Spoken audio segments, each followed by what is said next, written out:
Alas 12 ng gabi, natutulog kami. Bigla na lang bumaksak sa bahay namin yung malaking mangga. Natabunan po kaming mag-ama, yung anak ko ay nasa pulan, namatay. Katagal mawala sa isip ko yun na nga ang kasama ko, kinuha pa. Hingi po kami ng hingi ng tulong. Siyempre wala po yung makakatulong sa amin dahil sa lakas po ng agos ng baha. Ako nga po ay akala ko hindi ako mabubuhay dahil sa paglubog ko po ngayon, nahalabit pa po ng wire ang aking paa. Humupa po yung baha. Nagkita-kita po kami ng aking anak. Ang sabi ko, nasaan ang inyong tatay? Sabi ko ganyan. Sabi, Nay, wala na si tatay. Sabi ko, bakit nagkagayon? Tayo may sama-sama. Sabi ko, ganyan, sama-sama naman tayo.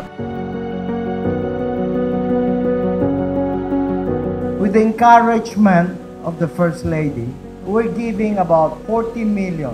The plan is to give family who suffered really badly about 250,000 per family. Naniniwala kami na sa panahon ng sakuna, mas lalong kailangan ang pagkakaisa, malasakit at pakilos para sa kapakanan ng bawat Pilipino.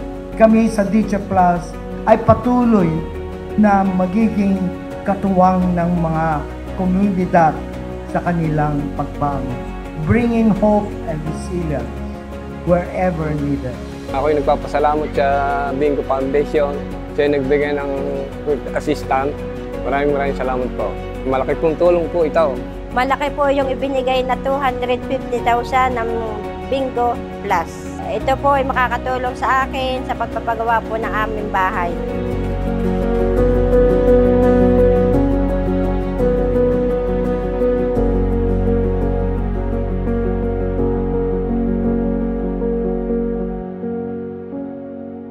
Thank you.